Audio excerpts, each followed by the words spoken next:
Good morning. Welcome to Inquisition Update. My name's Tom Fress, and I'll be your host for the next hour. You're listening to FirstAmendmentRadio.com. Thanks for tuning in, and now we will continue with our reading and discussion of the book, The Global Vatican, by former U.S. Ambassador to the Holy See, Francis Rooney. And I highly recommend this book, and you may get it at all popular bookstores today. And I highly recommend the book that you read it for yourself and share it with friends and family and learn for yourself from the words of a devout Roman Catholic just how much influence that the papacy has on American foreign and domestic policy. Literally, the government of the United States serves the papacy. And I know that may sound outrageous to those who've not done the research, but this book will put an end to the discussion and debate. This is from a former U.S. ambassador to the Holy See, and he should know, and he wrote this book exposing the influence that the papacy has, not only in American government, foreign and domestic policy, but also world policy. The Vatican truly is the seat of Antichrist in the world. And it passes for Christianity, which is a ghastly deception. All right. We'll back up one paragraph for continuity purposes this morning. Begin reading at the middle of the page 72 if you're following along in your own copy. We were speaking yesterday about World War I and World War II, and it says the causes of World Wars I and II are obviously complex and numerous. Now listen to this. But both wars were responses to a secularization of Western culture that had been underway since the 18th century. Okay, this is a reference to the French Revolution and secularization, where the Roman Catholic Church was under attack by the philosophes, okay, those who relied on human reason to determine what was right and wrong, and relegated the church to, a minor role in the world, just took away the importance of the Roman Catholic Church. And, but remember, don't forget that the French philosophes were largely Jesuit trained.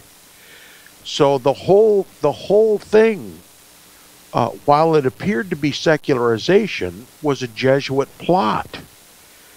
Now, the Jesuits are the ones who are the vanguard leading the world to a one world government.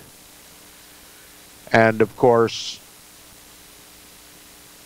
that in order to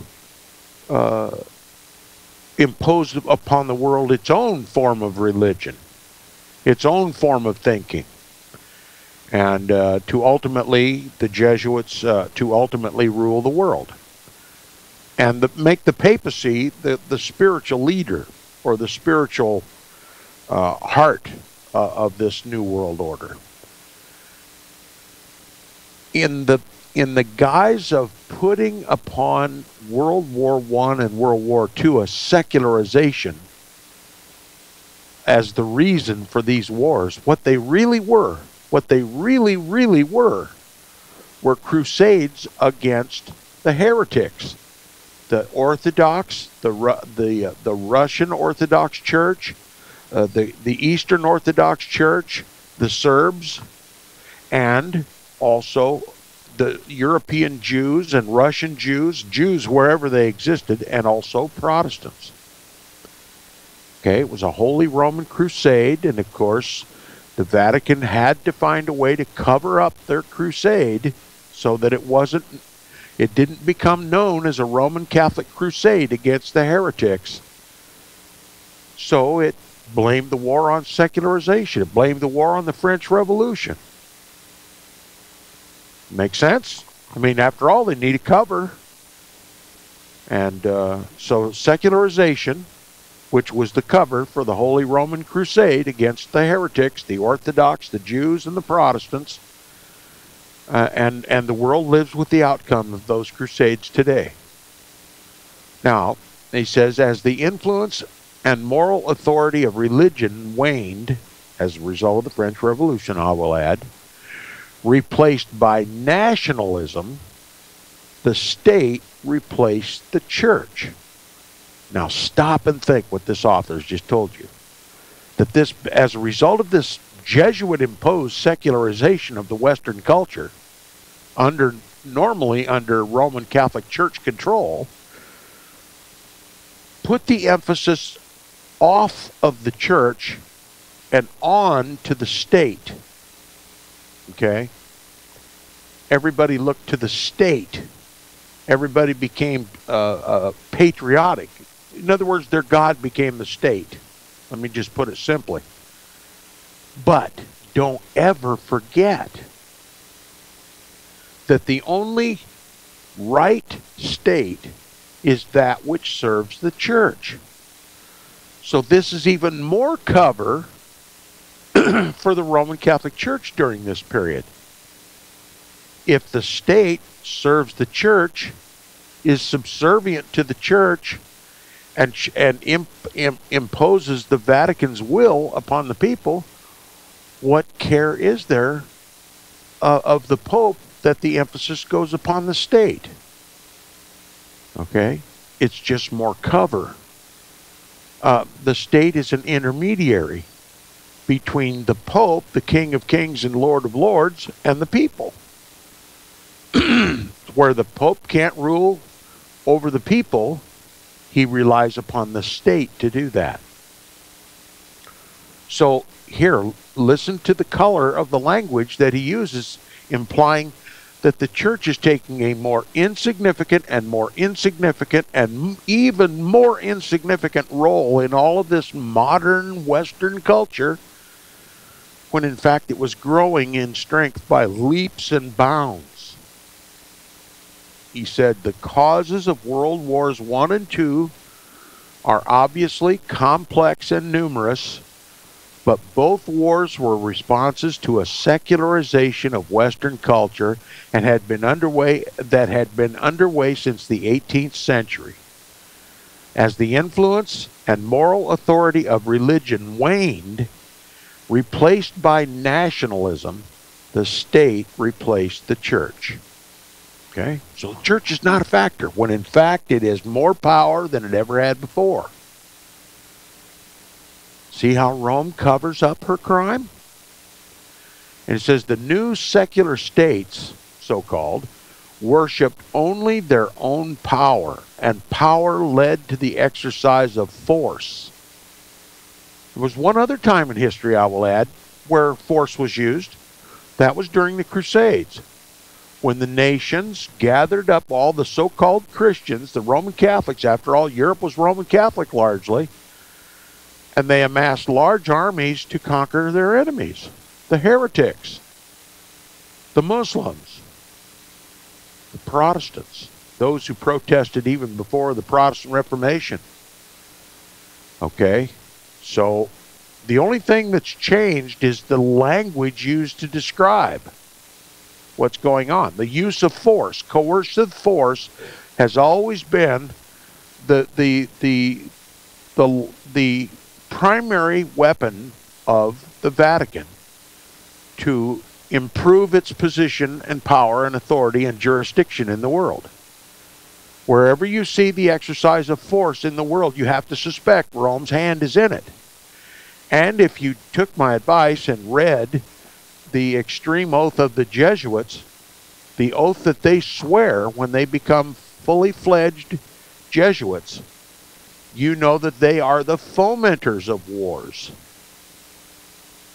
And then they participate on both sides of the conflict, managing the war, managing the outcome of the war, and profiting from both sides' war expenditures, and then ceding themselves at the term of in the armistice to help establish the terms of peace, only to foment war again. Okay, there was one Roman Catholic cardinal whose name escapes me at the moment that said that the church is far more dynamic in war than it is in peace. In other words, the church achieves more during war than a time of peace. When there's peace, everything is status quo, stagnant. If you are trying to advance the papal agenda, advance the papal jurisdiction, advance the papal power and influence, you can't have peace. There has to be some energy by which to fuel the change.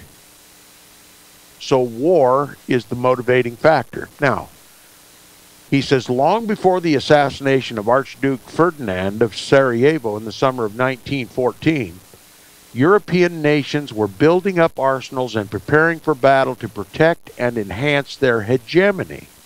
Quote, war alone keeps up all human energies to their maximum tension, said Benito Mussolini, preaching the theology of the early 20th century nation state.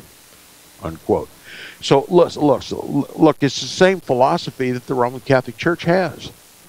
War alone keeps up all human energies to their maximum tension. You can't advance change in the world without the use of force, without the use of conflict, because it is through those conflicts that these advancements are made. And a static world is a stagnant world for the papacy. War is an absolute necessity, and that's why the Bible talks about the peace when there is no peace. And by peace he shall destroy many. Okay, apparent contradictions. Well, here's the contradiction. The Pope stands up and presents himself to the world as the great peacemaker, the great mediator, to help find workable solutions between enemies at war, nations at war, while at the same time the Jesuits are out fomenting these wars, because war is absolutely necessary for their purpose. The Bible says peace when there is no peace, and there'll be no peace until the Prince of Peace comes. Why? Because the Pope is not the Prince of Peace. The papacy is the Prince of War, the destroyer. Benito Mussolini was just another one. And he had the same philosophy. Quote, war alone keeps up all human energies to their maximum tension. You know, governments love war because it stirs up the economy, stirs up the people. It foments patriotic loyalties to the government, to the nation. Okay? But all the time that benefits the church because the nation serves the church. And not only does it build the economy and stimulate the economy, war economies are wonderful for the people until the war is over and people start to calculate the debt of the war. Then all of a sudden, reality sinks in. War is the most expensive human endeavor there is. That's why we are all slaves to the government, working a third of our lifetimes to pay the taxes to cover the debts incurred by war. Wars fought for the benefit of the papacy.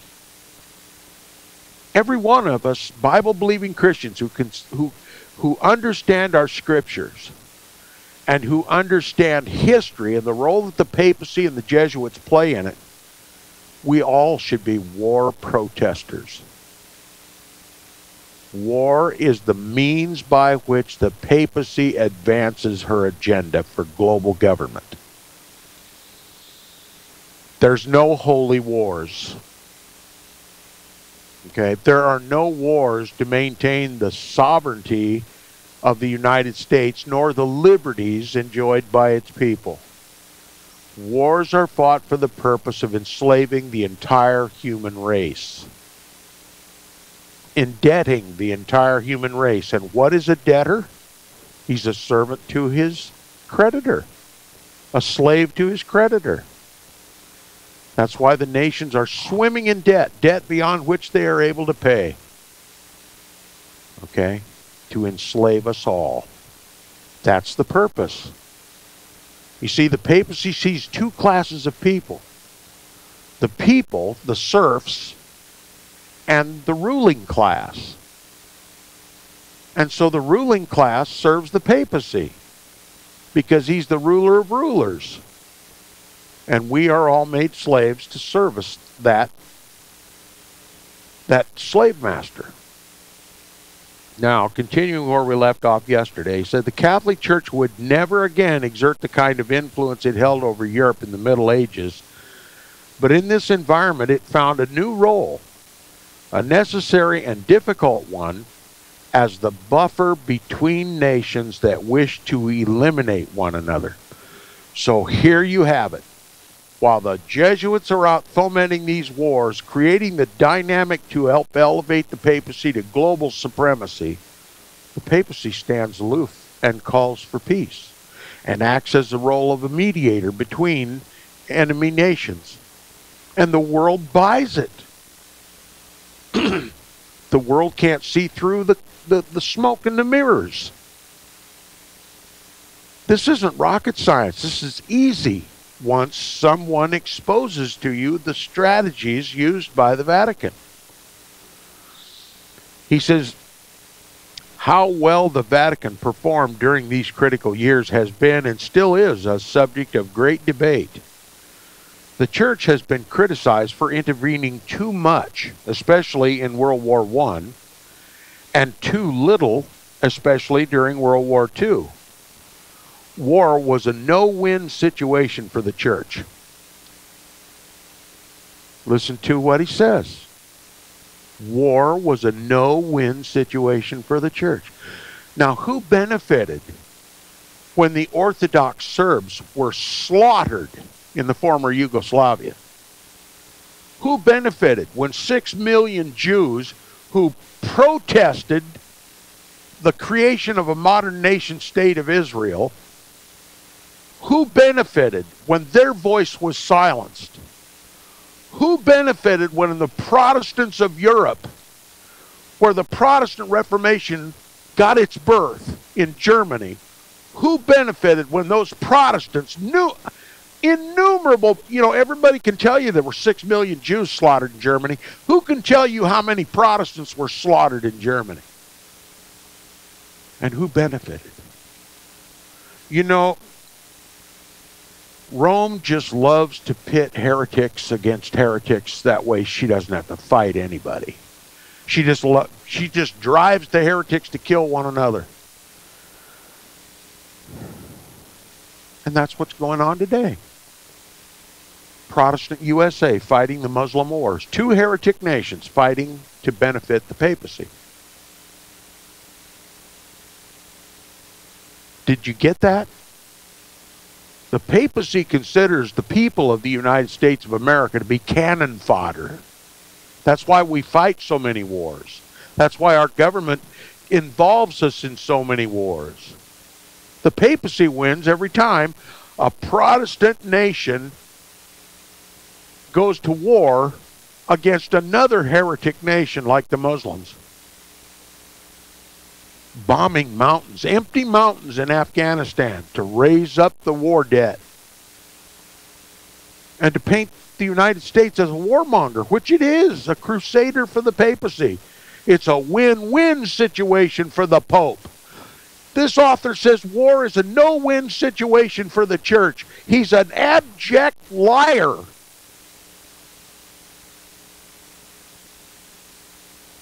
War is always a win-win situation for the papacy. That's why the Church relies upon war. They can't lose. He says, as one diplomat prophetically and sympathetically wrote of the Holy See in 1915, quote, the role of the intermediary and of the mediator is nearly always an ungrateful one, unquote. Why, it's such a sad role the papacy has to play in this warmongering world, to sit back and play the arbiter and the peacemaker. See, he's trying to make the papacy look as though it's the one who really suffers during the wars. You see the deception? He says, for a few decades prior to the wars, much of civilized society, especially among those who considered themselves the most civilized, dismissed the papacy's role in international affairs as obsolete. Now, with the arrival of the 20th century, the church was revealed as a bedrock of rationality and an urgently needed moral voice. What would Voltaire and his fellow philosophers make of this strange development? The only place on earth where reason seemed to endure was the bastion of ancient faith located around St. Peter's Square. He's claiming victory for the papacy over the French Revolution. And that was the object all the while. By giving up the papal states, surrendering his temporal crown, he literally became the King of Kings and Lord of Lords. You talk about a magnificent sleight of hand. And it's all history now. Now, part 2 of the chapter goes like this. Madness descended on Europe in the end of July of 1914. A month later, on August 21st, Pope Pius X, the successor to Leo XIII, died suddenly. A death brought on, some said, by the commencement of World War I. The Pope died because a war started out in the world. My guess is he was probably poisoned by the Jesuits because he got in the way of the war. Okay? That's just me thinking. So you can dismiss that if you like. All right, on September 3rd of 1914, the College of Cardinals chose a new pope.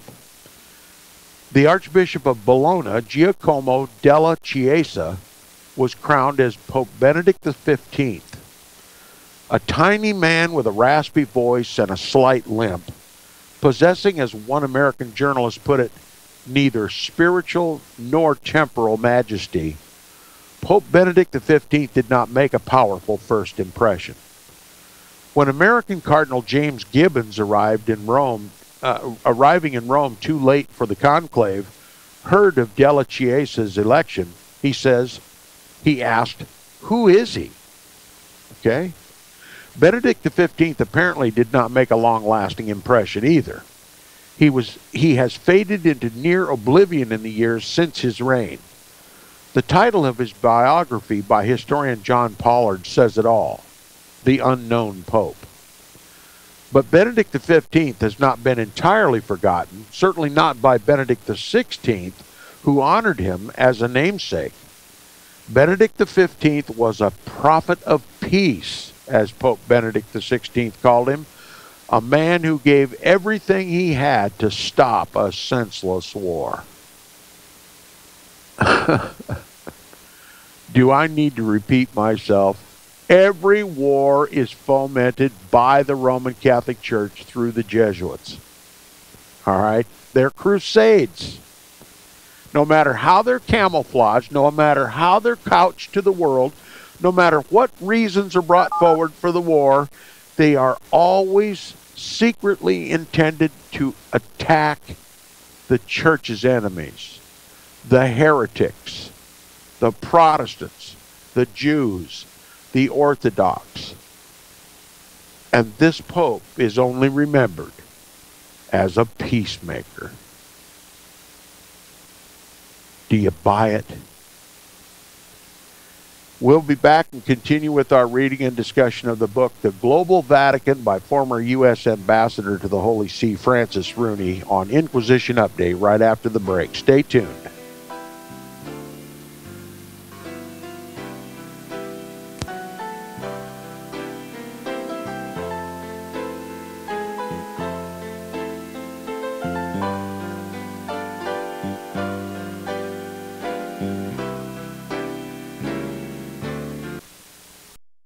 Visit crosstheborder.org, CROSS, crosstheborder.org to get your print, EPUB, or PDF version of the book, The Rapture Will Be Canceled. That's crosstheborder.org. I know you all want answers, and believe me, so do I, and I'll do my best to get them. Despite Nicolas Cage's promise to do his best to get left behind rapture answers for us, don't hold your breath. Not everyone believes Left Behind is true prophecy. Some may even regard as conspiratorial the mainstream re-release of the Left Behind movie with actor Nicolas Cage portraying the main character as an attempt to further reinforce in the minds of all this perception of false prophecy in order to condition the masses for the play about to begin. If you want true Bible prophecy answers, get the book, The Rapture Will Be Canceled.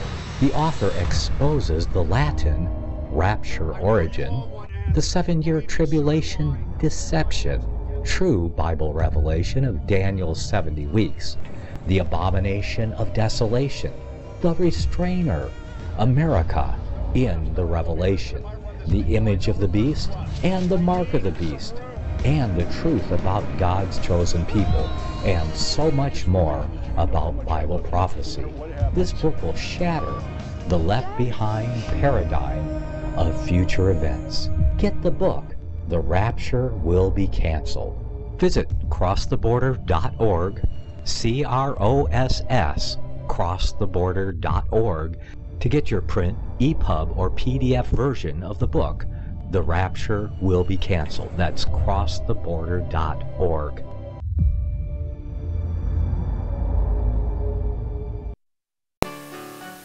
Gold and silver is tremendously undervalued. Global demand vastly exceeds mine supply by more than 60% annually. There is little in the financial world more certain than a coming explosion in the prices of gold and silver. The U.S. dollar continues to lose value and respect as the world's reserve currency. Our nation faces challenges on many fronts, and a day doesn't pass without another economist bringing forth warnings of impending economic calamity. There has never been a better time than right now to acquire physical gold and silver. Discount Gold and Silver Trading was founded on the principles of truth and honesty. We believe in providing a quality product, quality service, and most importantly, competitive pricing. We provide all forms of precious metals, including American gold, silver, platinum, and rare investment and circulated coins. Silver bars, rounds, and 90% silver bags are on hand for the silver investor. Gold self-directed IRAs are available. Call Discount Gold and Silver Trading at 1-800-375-4188. Toll free, that's 1-800-375-4188.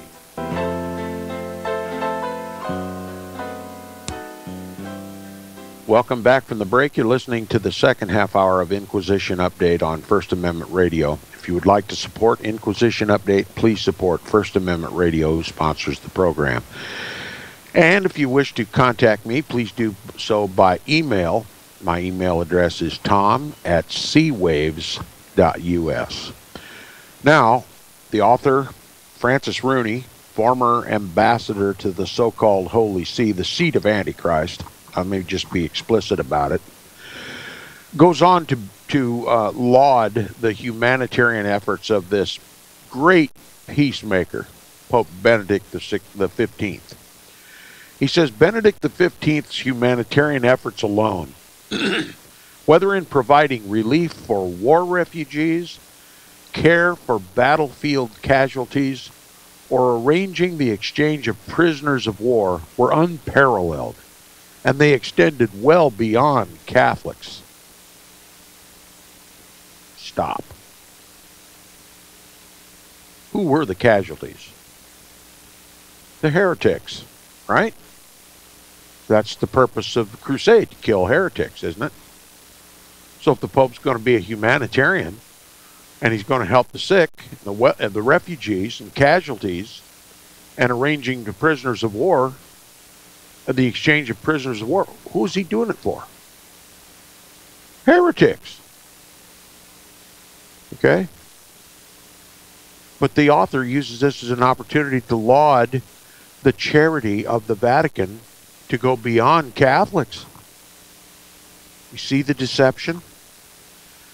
He says Benedict used his bully pulpit to demand the protection of civilian populations, all populations throughout Europe. All populations. Right? See, the more credit they're trying to laud upon this Pope when the Vatican fomented the war to begin with. It's just an opportunity to raise the papacy to even more glowing perception around the world. Because look, you can't promote the papacy as a global peacemaker if there's no peace to achieve. If everybody's already at peace, you must have a war. That's why the Jesuits foment the wars. It's a win-win situation for the papacy. Heretics die. The papacy is heralded as a peacemaker and a charitable institution that isn't just charitable to Catholics, but heretics too. And the world buys this malarkey. All populations throughout Europe, he says. He says, when an American Jewish group sought help to ameliorate the suffering of European Jews caught in the war, it turned to the Pope, asking him to exercise, quote, the profound moral, ethical, and religious influence with which the Roman Catholic Church is endowed, unquote. Do you need me to remind you again who fomented the war and caused all this grief and suffering for European Jews? And yet here it is, the Jews turning to the Roman Catholic Church, turning to the Pope, the man of sin, the son of perdition, the grand inquisitor of the world, and pleading with him to be the profound moral, ethical, and religious influence to stop the suffering of the European Jews. The world buys it. He said the Vatican handled an enormous correspondence during the war, tens of thousands of letters, as people of all nations wrote to inquire about missing loved ones or simply asked the church to forward mail to prisoners of war. See how the whole world turns to the Vatican for help? When the Vatican is waging the crusades, how do you think the Vatican knows where all the prisoners are? How do you think the Vatican has the power to make sure all these correspondences get to the right hands? They're in charge of the war. They are running the war. And yet being elevated as the source of mercy, the source of charity, the source of reason, the source of spiritual guidance. And the world buys it. Benedict XV spent so much on charity during the war that the Vatican was nearly bankrupt by the time the armistice came in 1918. The Roman Catholic Church spent itself into destitution trying to come to the rescue of needy war sufferers. And the world buys it. The humanitarian work was perhaps expected of the Roman Catholic Church. More striking was Benedict's devotion to the achievement of a just and fair armistice among the belligerents before 1918. From the start of his papacy, Benedict XV announced his intention to play an active, hands-on role in pursuing peace. Quote, the Pope must actually place himself amidst the combatants, he declared, instead of keeping away and preaching peace and concord from a distance, unquote. Pardon me, I just can't help myself. Gag me with a spoon! Listen to what he says. Pope Benedict XV, the orchestrator of the war, the source of all the suffering, the source of all the debt, the source of all the death and dying of those regarded by the papacy as heretics. A holy Roman crusade against the heretics. Listen to what he says. The Pope must actually place himself amidst the combatants instead of keeping away and preaching peace and concord from a distance. And the world buys it. 2 months after his election, with the nations of Europe already digging into trenches for a long and brutal stalemate, he issued an encyclical, Ad Beatissimi, in which he wrote movingly of the war and of the world's responsibility to bring it to a quick end. Quote, "The combatants are the greatest and wealthiest nations on the earth. What wonder, then, if, well provided with the most awful weapons modern military science has devised, they strive to destroy one another with refinements of horror. There's no limit to the measure of ruin and slaughter. Day by day the earth is drenched with the newly shed blood and is covered with the bodies of the wounded and the slain. We implore those in whose hands are placed the fortunes of nations to hearken our voice," capital O, meaning the Pope's. "Surely there are other ways and means whereby violated rights can be rectified. Let them be tried honestly and with good will, and let arms meanwhile be laid aside." Unquote. You know, my only response to this is just, this is magnificent theater. Magnificent deception. It has to have a satanic origin. That the papacy can utter such syrupy words at a time when he himself is drenching Europe with blood.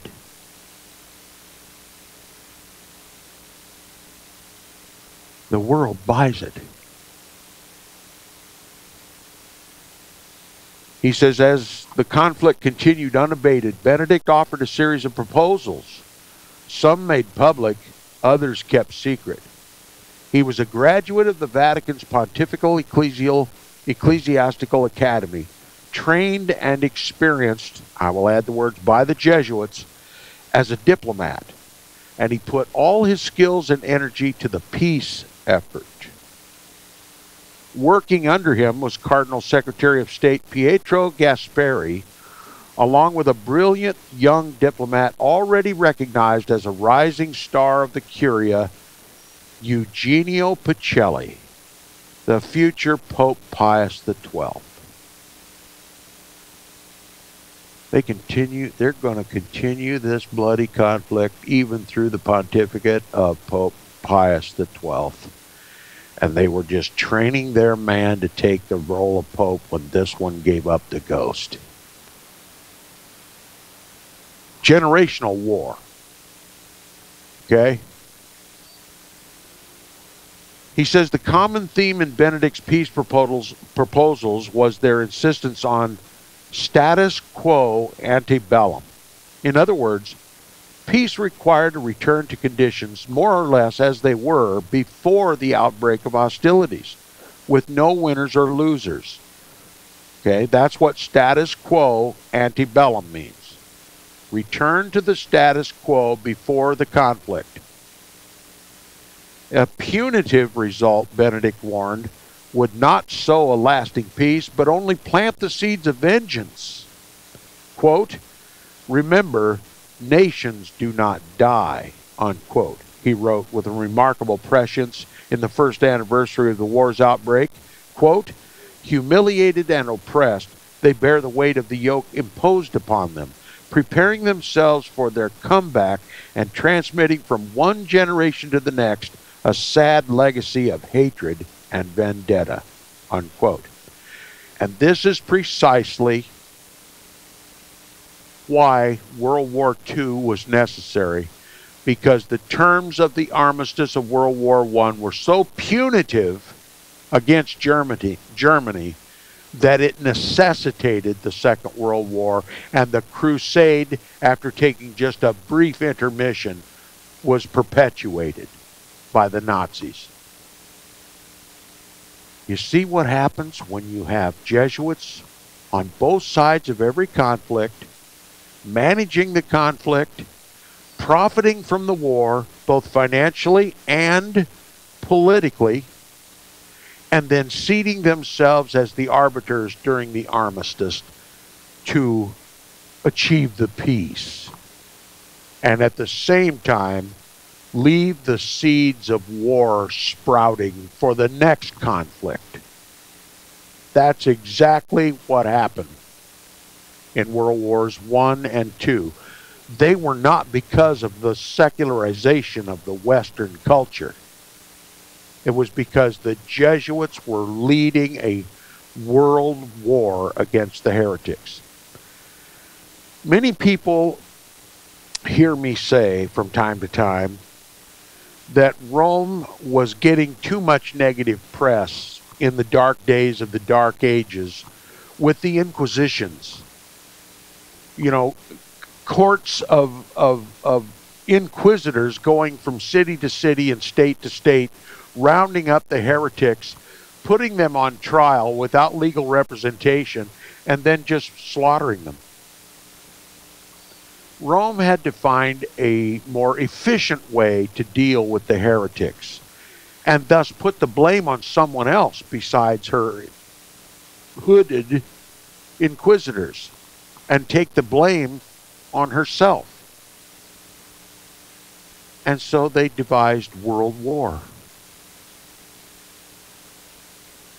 The Inquisitions now manifest themselves in the world as world wars. And you thought Rome was dead, right? To excuse their deafness to the Pope's entreaties, both the Allies, France, Britain, and Russia, and the Central Powers, Austria-Hungary, Germany, Bulgaria, and the Ottoman Empire, claimed that the Vatican favored the other side. To the French, he was the Papa Le Broche, or the Kraut Pope, to the Germans, or the Defensive Pope, that is, the French Pope. The truth is that Benedict worked hard to maintain strict neutrality, says this author. Isn't it funny? Isn't it funny? Both sides of this conflict claimed the Pope was for the other side, and they were absolutely right. Both sides were absolutely right. It was the Pope fomenting the conflict through the Jesuits. Fomenting wars, operating on both sides of the conflict, and the Allies claimed that the papacy was working for the Central Powers. The Central Powers claimed that the papacy was working for the Allies. Of course, they didn't really comprehend what role the papacy was playing, but they were close. You know, you get close to the target, you're getting warmer, you're burning hot. Well, they're burning hot, all right. The church is more dynamic in war than in peace. The truth is that Benedict worked hard to maintain strict neutrality. Yeah, see, while the Pope is fomenting secretly the war, he stands up publicly and puts himself in a neutral position. And the world buys it. He says, and the more complicated truth is that neither side really wanted peace, especially not in those early days. Having committed their nations to war, the belligerent nations' leaders required total victory. Quote, anyone suggesting peace now, said John Jules Jusserand, French ambassador to Washington in the late 1916, quote, would be considered by my people as a friend of Germany, unquote. What Jusserand did not mention was the other reason his country would not and could not listen to the Vatican on the issue of peace. The Allies had made a deal with Italy in the 1915 Treaty of London, the secret agreement that brought Italy into the war on the Allies' side. Italy's being punished, don't you know? Italy wanted to throw off papal bondage. Italy wanted a constitutional government. Now Italy's being thrown into this crusade to bleed and die for the papacy.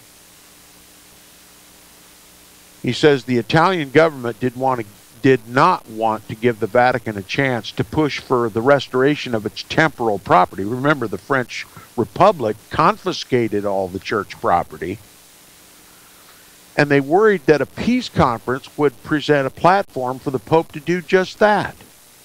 With this in mind, Article 15 of the treaty prohibited the Holy See's participation in such talks if and when they occurred. The Allies were committed to ignoring Vatican peace efforts from the moment they signed on to Article 15. The Pope did have one presumptive ally in his quest for peace. Listen to this one. One presumptive ally. Woodrow Wilson, President of the United States. During the first years of the war, when President Wilson vowed to keep the United States out of the war, he presented himself, like Benedict, as a neutral and willing arbiter to end it. Indeed, Wilson's early peace initiatives could have been scripted by the Pope himself. Wink, wink. Quote, I think that the chance of a just and lasting peace, and of the only possible peace that will be lasting, wrote Wilson, will be happiest if no nation gets the decision by arms, unquote. You see how they're leaving the door open for a continuation of the conflict in the Second World War? Wilson's working for the papacy here. He's using words that are scripted by the Vatican. Quote, I think that the chance of a just and lasting peace, and of the only possible peace that will be lasting, Wilson wrote, will be happiest if no nation gets the decision by arms. The worst possible outcome would be, quote, if one or a group of nations succeeds in enforcing its will upon the others, unquote.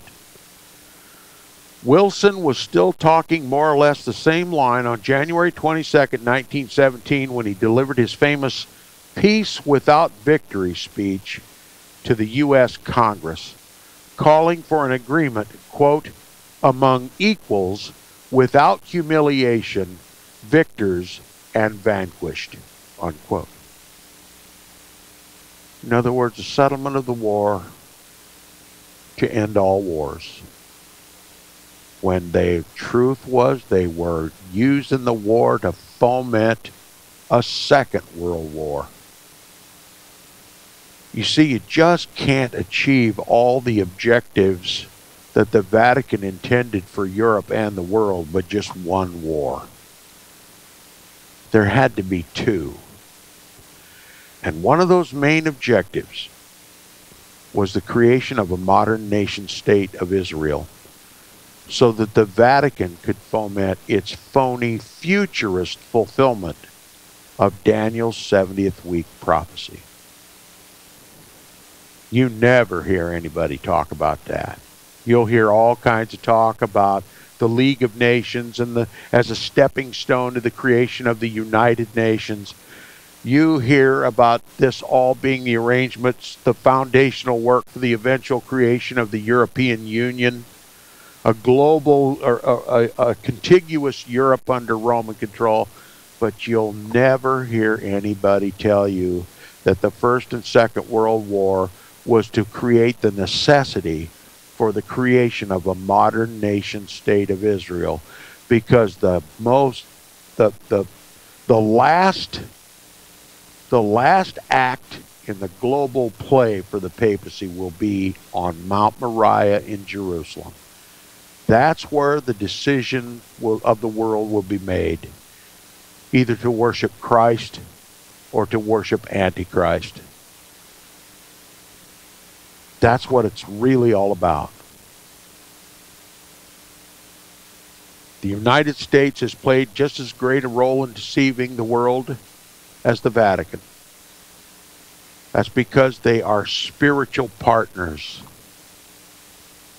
One the Bible calls the first beast who rose up out of the sea. That's the papacy. The second beast rose up out of the wilderness, out of the Western Hemisphere, where the gospel of Jesus Christ had never been preached. A spiritual wilderness. Not only spiritual wilderness, but a depopulated wilderness. And it's that second beast that rose up in the wilderness that causes the whole world to worship the first beast that rose up out of the sea.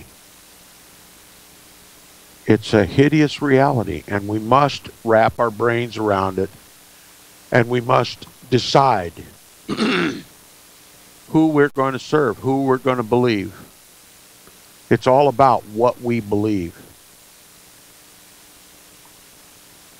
He says both the Pope and the President, isn't that wonderful? The Pope and the President, side by side. Both the Pope and the President based their proposals on a practical and prophetic assessment of human and national behavior. Both, too, took positions that were fundamentally moral. They sought a peace in Europe not from self-interest. The reason to tear, or the modus operandi of most nation states, but on the conviction that peace and justice were valuable in their own right. That Benedict's Vatican and Wilson's America found themselves in alignment should have been no surprise given the fundamental ideals shared by the Catholic Church and the United States, as explored in earlier chapters of this book. In the past, much had come between them in the way of prejudice. You see what Protestantism is called now? It's called prejudice. In the past, much had come between them, that is, the United States and the Roman Catholic Church, in the way of prejudice and suspicion, which prevented each from recognizing its natural affinity with the other. Natural affinity. There's a natural affinity, according to this author, between the United States and the Vatican. A natural affinity. A natural likeness. A natural common origin. A natural common spiritual union between the United States and the Vatican. The wilderness beast and the sea beast of Revelation chapter 13.